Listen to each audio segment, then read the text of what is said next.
Hello, everyone. Josh Rugger here in studio this morning to give you the latest information on some significant severe weather potential for later on this afternoon into the evening hours. We got the latest day one convective outlook about an hour ago.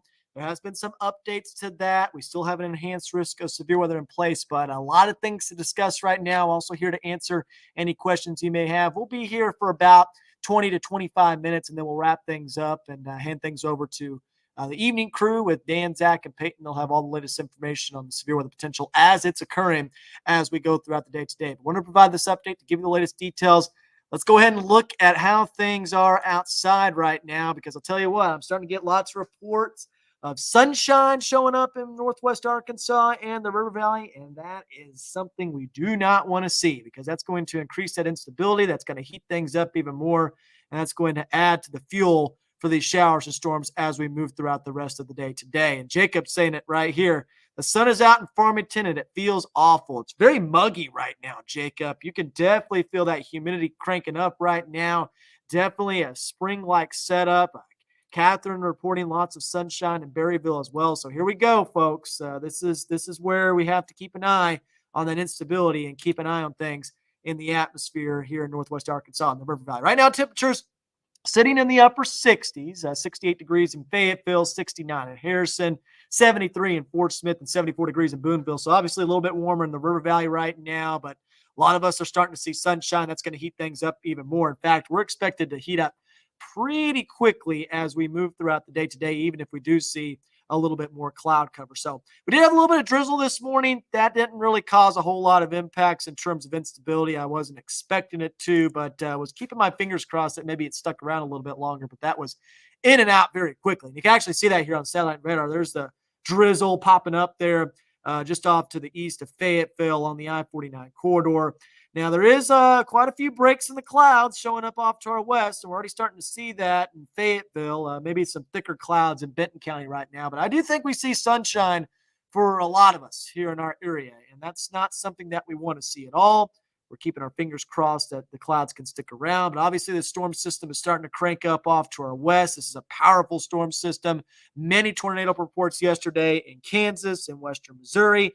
That's going to be the same storm system that impacts our weather here. Now, take a look at this sharp dry line that's going on just off to the west of Oklahoma City as well. This dry line is pushing off to the east, and that's going to allow for that low-level moisture to continue to pool into the area. Right now, dew point's sitting in the lower to middle 60s in northwest Arkansas, middle to upper 60s to right around 70 degrees in the Dallas and Shreveport area. So definitely starting to see that moisture start to crank up and pull off to the north and west. And that is something we do not want to see at all. I see a lot of comments right now. I promise I'm going to answer as many questions as I possibly can. Keep those questions coming, because we're going to talk about that after we break down all these severe weather risks. So that's the setup for the storm system.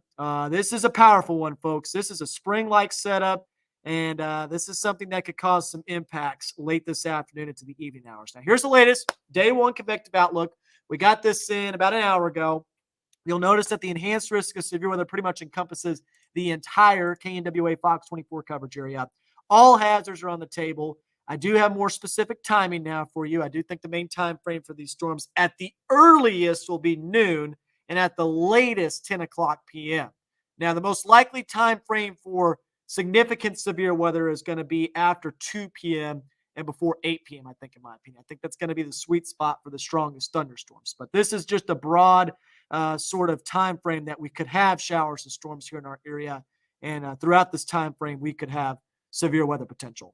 So this is the biggest update. This is the biggest trend that we've seen recently. We now have a medium risk of tornadoes over most of northwest Arkansas and the River Valley. But notice we also have this hash risk of tornadoes, mainly along and south of the Bobby Humper Tunnel in the River Valley and far eastern portions of northwest Arkansas towards Newton and Carroll counties.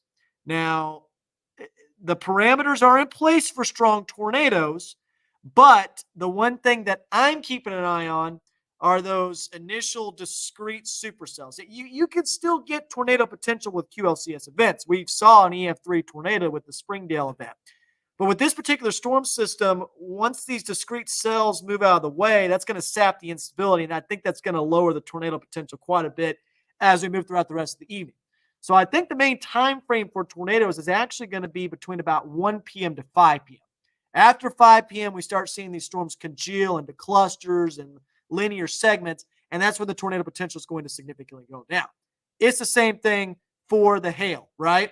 The hail potential is going to be greatest when these cells are more discrete between about 1 to 5 p.m. And Mandy, we're talking about the timing right now.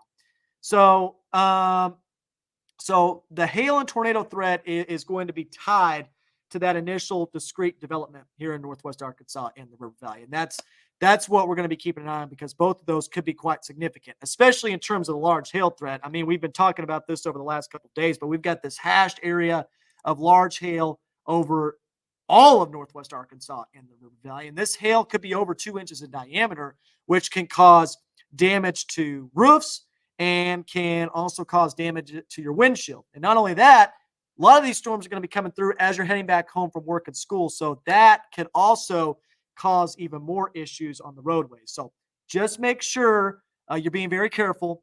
I would delay travel if at all possible this afternoon. I know a lot of folks want to get home, get some rest or whatever.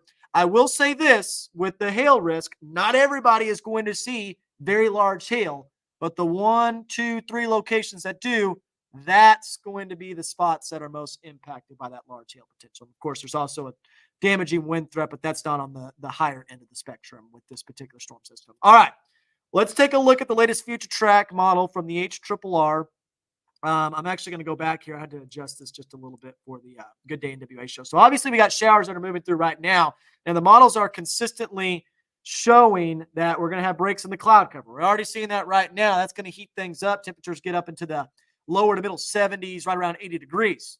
So this is a lot of fuel for shower and storm development, folks, especially with that southwesterly component that allows that moisture to pool in even quicker. So we get to about 2:30, 3:30. This particular model is not showing a whole lot of supercells out ahead of the system. In fact, it's showing most of the supercell development off to our north and east. So we'll see if that trend continues. I still think there's going to be 1 or 2 storms that develop out ahead of this main cluster that starts moving through in the late afternoon, early evening hours. But here it comes. Woo, boy, look at these storms that the model is showing. These are some strong supercells right here. These will have that tornado potential. These will have that large hail threat with them. Here comes the cold front on the backside as well. Once this cold front catches up, that's when we're going to see these storms become more linear. But it's these initial supercells right here that you need to keep an eye on right around 4 or 5 o'clock p.m. as you're driving along Interstate 49. These are the ones right here that can cause that large hail and damaging wind threat. But check this out. I mean, these clusters of storms right here are going to be nasty. There's a heavy rain threat, really starts to ramp up along the I-40 corridor at 6, 7 o'clock p.m. and just continues throughout the evening hours. Now, if we do see some training thunderstorms, that flooding threat will be a little bit more enhanced. I don't think the overall flash flooding risk is going to be all that high with this storm system, but any areas that do see some enhanced rainfall totals, that's where the flash flooding risk is going to be a little bit greater. So you can see those thunderstorms trying to train over Northwest Arkansas and the River Valley, continuing throughout the evening hours. I do think the bulk of the rainfall will be out by the time you wake up early Friday morning, but there's going to be some stratiform rain that this model is picking up on right here that's going to stick around a little bit longer and enhance those rainfall rates just a little bit. So again, in terms of severe weather potential, I think by the time we get to 10 o'clock, most of the energy is going to be east of the area. So if you're wondering about when my location could be impacted, I know a lot of folks are asking about the timing.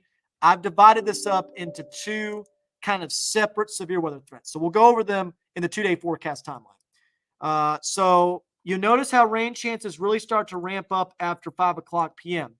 So this is what I want to talk about right here, because we have lower rain chances between 1 to 5 p.m.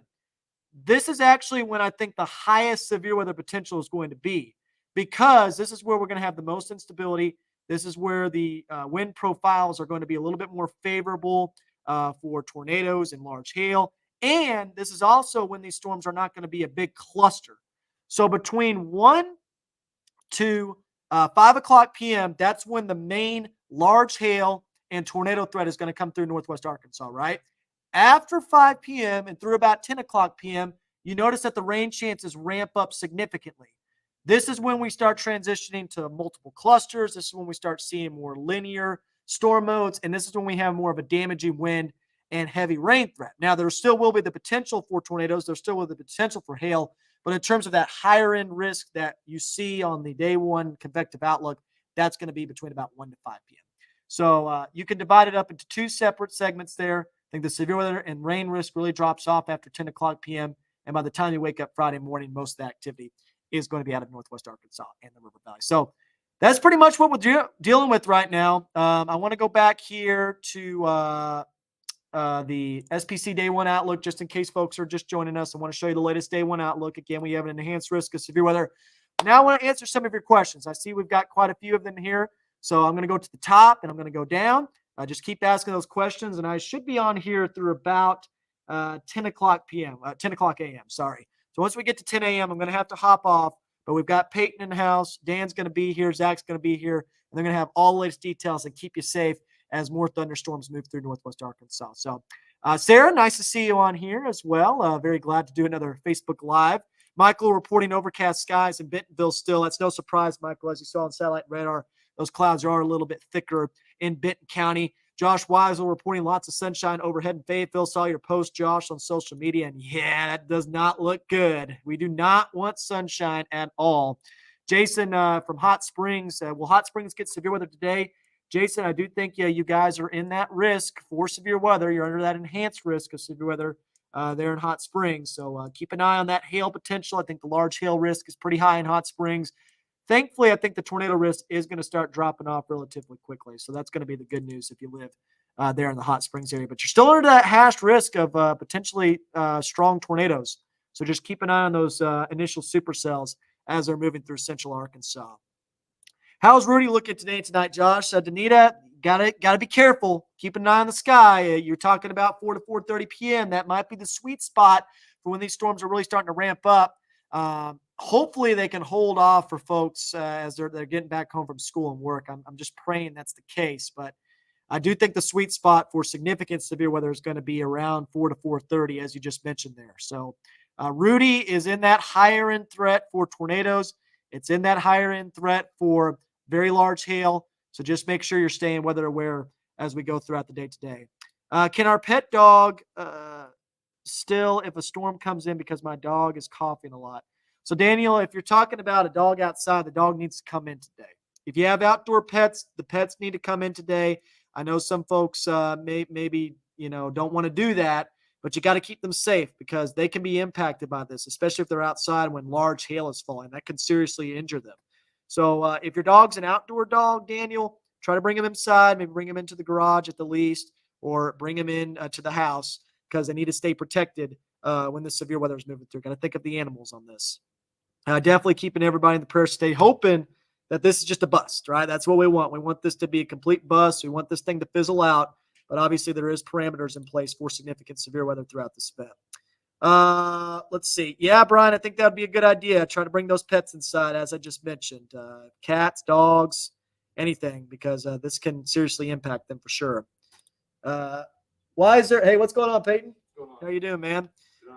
Why is there not a tornado watch over our area yet? So, Lisa, there will be a tornado watch probably issued within the next couple of hours or so, but it's a little bit too early for them to issue a tornado watch right now. But I assure you, I'm about 90 to 95% confident they're going to issue a tornado watch at some point. Because that's based on if a storm can produce a tornado. So first, you need the storms. Good morning, everybody. But first, you need the storms. Mm-hmm. And, a tornado watch is issued if those said storms have a chance. Yes. And they typically don't issue that until the confidence starts increasing and we get closer to the event itself. So they're gonna take a couple of hours to kind of determine where they're going to issue the tornado watch and how long it's going to last. Which I think we'll probably see a tornado watch from noon to 7 o'clock p.m. or so. Yeah. I think. Okay. We already talked about the timing. Jacob, yep. I think there's going to be a tornado watch. Susan asking, "Where's Colby Ward?" Colby Ward's in town. Got to consider that, Peyton. Some good news, I guess. That's some good news right there. Maybe he can kill these storms off for us and everything. I'm keeping my fingers crossed. Man, there's a lot of sunshine out there. Mm-hmm. It's feeling warm and muggy for sure in Northwest Arkansas. It did rain over my new apartment in Lowell. Yeah, there was a little bit of drizzle, but it was just in and out quick. It was really I was quick. hoping it was going to last a little bit longer, but it didn't. So, and now the sun's out. There's a lot of sunshine. Yep, humidity's increasing. Yes. Will Bella Vista, Arkansas see any big hail? So I mentioned this before. The entire area is under a risk for very large hail. But not everybody is going to see very large hail. It's going to be 1, 2, or 3 locations that see it. But that's why you need to be prepared because, say, you live in Bella Vista, you see that Bella Vista is under that hashed high risk for very large hail. You need to make sure you're putting that car under an awning, making sure you're prepared in case you're driving back home from work because obviously a lot of these storms can be coming through during rush hour when people are on the roadways. So just make sure you're staying weather aware, especially in Bella Vista, because you're under that hashed risk for very large hailstones over 2 inches in diameter, which can cause some big-time problems on windshields as well as roofs. Worst case scenario, pull into a covered gas station. Yeah, that's what I typically do during storm chases. Yeah, I don't mess. I don't mess with that. Don't mess with it. I don't mess with that garbage, man. Let's see here. How will the cap look right now? Well, the cap is in place right now. That's why there's no thunderstorms yet. We also don't have a focus for shower and storm development because the main piece of energy is off to our north and west. But I don't think the cap's going to impact us at all with this event, Peyton. Yeah. Truth be told, I think this is one of those events where actually the severe weather risk could be limited by the amount of storms there are. Because once that cold front catches up and everything. There's no cap. Yeah. Oh, very, very small cap. Yeah. But the reason why the storms are not developing right now is because the focus is not there yet. The system's not close enough.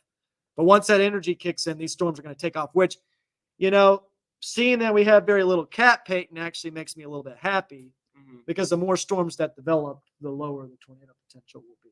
Yeah. It really, the discrete cells that develop out ahead of the cold front, that's the ones that need to be watched the closest. And I'll say this because if you're just joining in, I talked about this a few moments ago, and you'll see this in the timing. Between 1 to 5 o'clock p.m., that's when the very large hail risk and tornado risk is going to be at its highest. Now, that's also when the rain chances are a little bit lower, but you got to remember these storms are going to be more discrete and isolated to scattered in nature.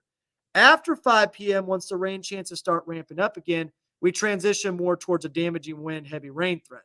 Not to say that the tornado risk is going to completely go away, but it will go down significantly after 5 o'clock p.m. So you can kind of divide this severe weather setup into 2 parts. So that's what you'll see reflected on the SPC outlook. That's what you'll see reflected in our forecast. And that's what I think is what's going to go down with this particular storm system.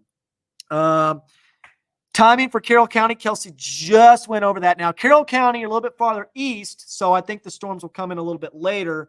So for Carroll County, probably more towards 5, 6, 7 o'clock p.m. That's when those thunderstorms are going to be moving towards your area. But yes, Carroll County will have a little bit later arrival in terms of those thunderstorms. Getting reports of sun in Springdale right now. Absolutely, Sharon. Starting to see a lot more of that right now, as a matter of fact.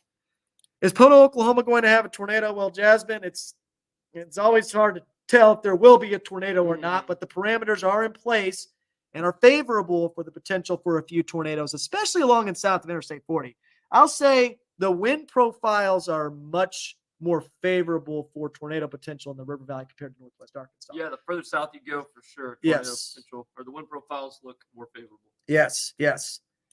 Cole, hey, Josh, let's hope for a dud today. I'm hoping for a dud today, too. Going to be a beautiful night tomorrow night for Arkansas baseball. I'll be at the game, Cole. I'll see you there. And, it'll be a little chilly. There'll be a little nip to the wind tomorrow evening, but we're playing misery. That's a free win right there. Easy dubs. Easy dub. Go Hogs, baby. Go Hogs. Hogs by 90. Benton County, some outdoor activities are supposed to be taking place. I don't know about those outdoor activities. I think those are they need to be moved, in my opinion. Inside or moved back. Yeah.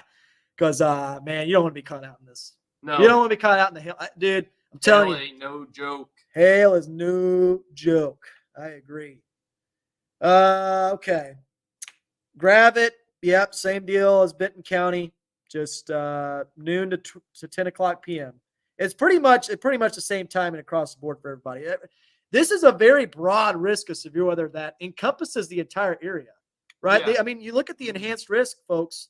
You see that everybody is under the level 3 out of 5 enhanced risk. So everybody has the potential for very large hail. Everybody has the tornado potential and that damaging wind threat. So I know there's a lot of folks asking about specific locations right now, but everybody is going to have that potential with this particular storm system. It's not like one of those things where Northwest Arkansas is the favored location, River Valley's favorite location. I will say the tornado potential is a little bit greater in the River Valley, but all of us have that very large hail and damaging wind threat. Maybe this afternoon little thing. I know Miles has been pointing at a little isolated cell in Northwest Arkansas, so that might be where Northwest Arkansas is favored in that concern. But across the board, you talk about heading to the evening. Yeah, everyone. It's going to be rough. Everyone's in the target, so to speak. It's going to be rough. Let's take another look at Future Track here for folks that are just joining in, because the viewers keep going up. We had 700, 800. Now we got 1,000 viewers. So thank you guys so much for tuning in early this morning. Again, Dan, Zach, Peyton, they're going to have you covered this afternoon as the storms are actually coming in. But here's another look at the Future Track. Now, the HRRR doesn't want to develop a whole lot of discrete supercells. Not ahead of it. It's backed off a little bit on that, but look at this. Look at that cluster of storms. That's a pretty nasty cluster. Yeah. Right there. So, and this is coming in at like 4 or 5 o'clock, at least according to this model. That's right when people are heading back home from work. Yeah. So I know it's so tempting, and I feel the same way too, Peyton. After work, I'm ready to get home, right? Get on the roadway, get home, no matter what the weather is. But this kind of situation, I would highly consider either delaying travel or trying to see if you can leave work early, because you don't want to be caught out. This is going to be a mess on the roadways, and when that hail falls, it's wind-driven hail too. So it's going to be thrown, not just falling. It's going to be thrown at your vehicle. Exactly. So be careful, folks. If you must travel this afternoon and evening, be very, very careful. But there's the storms becoming a mess, right? So this is what I was talking about. Once this cold front catches up, because we're going to have this cold front crashing in from the north and west, and once it catches up to the storms, that's when the tornado threat starts going down and the hail threat starts going down, and we transition more towards a heavy rain wind threat. But I think that will be starting to ramp up mostly east of here, because once it gets east of here and the sun starts to set, the instability starts getting sapped, and we start just seeing a mess of rain, which I'm going to have to probably drive in tonight because I'm heading over to Jonesboro. So that will be a little rough. But here's the stratiform rain. Finally, the models are showing this. I was wondering if the models were going to show the stratiform rain, but they're finally starting to show the rain on the backside. So there will be rain overnight tonight, probably a little bit of thunder, but no high-end severe weather threat. I think the severe weather threat gets cut off, axed off at 10 o'clock p.m. After that, it's just plain old rain with thunder. And then it should be out by the time you wake up early Friday morning. So a lot of folks on here. What's the satellite look like right now? That's a good question, Braden. Let's take a look at satellite. So here's satellite and radar. Let's take a look at water vapor as well right now. We're going to look at high-resolution water vapor. So stand by here. I always get lost on this. Yeah, water vapor needs to be moved. It does need to be moved. Look at all that energy from last night. The explosive thunderstorm development that happened in Missouri. This is the same system that's going to come in, and you can actually kind of see maybe a little shortwave feature that's kind of the kicker and the catalyst for the storm development coming in from the south and west. Once this moves in, that's when we're going to start seeing these storms take off. I mean, it's going to be explosive thunderstorm development. That's exactly what happened yesterday. This was the piece of energy that caused all the storm development in eastern Kansas. In fact, if we go to lower resolution water vapor, you're going to see that explosive thunderstorm development yesterday. Look at that. Right as that energy kicks in, boom, takes off right there. Watch. Bam. Takes off right there as that short wave kicks in. Fast. It's fast, and it's strong. And this is why we are concerned this afternoon into the evening. Hopefully it's a dud, but I think somebody's going to get some pretty nasty storms today in our weather coverage area. Josh, I agree with what he's saying. I think the SPC update will stay the same. I don't think there will be an upgrade to a moderate. Right. I don't see anything that tells me that there will be an upgrade unless something dramatically changes. Just the storm mode. I think the storm mode is the limiting factor with the system. With the cold front coming in very quickly, that's going to limit the large hail and tornado risk. It's still there with the initial storms, but once that cold front catches up, it's going to start dying off. All right. Let's see here. Oh, Alex with a great comment. If you run into hail, please do not block the highway underneath the bridge or overpass. By the way, you don't want to be under a bridge or overpass at all when it comes to severe weather, especially when it comes to tornado potential. because that's like a vacuum. That's going to suck you out of there. Right? If Yeah. there's a tornado or anything. But with hail, the same thing too, because then you back everybody else up, and then you cause rubberneck accidents, and you get people's windshields blown out, and it's just bad. It's just bad. So do not block the highway. Again, try to find Please. a covered gas station if you can. Yes. You have no place to go, on the road home. Yes. David asks a good question. Now, here's the reason why I didn't show the excessive rainfall forecast is because I think this system is moving out quick enough that the flooding potential is not going to be high. I don't think there will be a moderate risk of excessive rainfall either, David, because of the speed of the system. Now, isolated flash flooding is certainly going to be a concern. Mm-hmm. There will be somebody who gets flash flooding today. Especially near like Conway, north, just slightly northwest and just true north of Little Rock. Yes. I think that's where you're going to see more of the flash flooding. Yes, as the storms become clusters and start training over the same areas. Here in Northwest Arkansas in the River Valley, this system is going to be moving through so quickly that the potential for training thunderstorms is on the low end. Yep. I still think along the I-40 corridor needs to be on the lookout for that, though, with those training thunderstorms as that cold front cranks up. All right. I have to get going because I have to head on over to Jonesboro. But I think we've pretty much covered everything that we need to cover. I know a lot of folks asking about new mesoscale discussion. A new mesoscale discussion just came out. So let's take a look at that real quick, and then we'll wrap it up here. So we might have a tornado watch that's issued very soon, and a lot of folks asking about that. There it is, Josh Weisel. And Peyton, I'm going to go to weather 3 here because you're on weather 3 right now. Well, and we're going to take a look at it. Go to Kamala, Kamala. You know that site. I don't. Have you ever been to that before? No. Yeah, so it's the text products. Yeah, and then we can look at SPC products, and then maybe scroll down. There it is. Yeah, it doesn't show the location yet. No.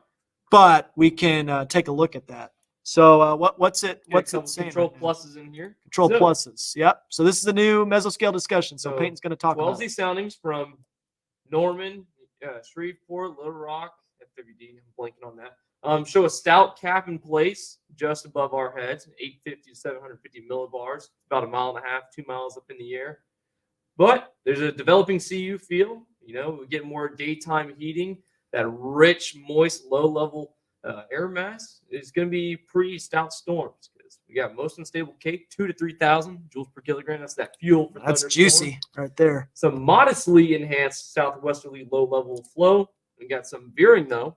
Okay, that's interesting. Yep, and pretty significant deep layer shear, 40 to 50 knots. Okay, so we've got some good wind shear there too. Uncertainty about when robust convection will initiate, and the forcing remains nebulous, which means subtle. Mm-hmm. And it says. So basically, because I saw the percentage of watch insurance was 40%.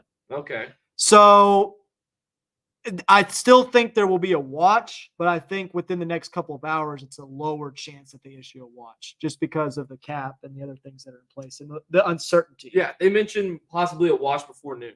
Yeah. So this is basically the mesoscale discussion before noon. Yeah. Because there probably will be another one that has a much higher chance of a watch being issued, and that's going to be when the storms start really ramping up during the late afternoon, early evening hours. So this is basically like, remember, our rain chances are lower, right? If I go back to the 2-day forecast timeline, the rain chances are lower before 5 o'clock p.m. So that's when we're going to see that large hail and damaging wind threat, but that's also going to be a little bit harder to pinpoint where exactly those storms develop. After 5 o'clock p.m., that's when we have more confidence that we'll see more widespread rain as that cold front pushes in. So we'll keep an eye on those watches. Again, Dan, the man Peyton, Zach, everybody, they're going to be here watching these storms very closely. They will keep you safe. We'll go on air if we need to go on air. We'll have weather live streams. We'll have all that stuff. But I've got to get going. Thank you guys so much for tuning in. Again, stay safe out there. God bless you guys, and we'll see you in the next live stream. Have a good one, everybody.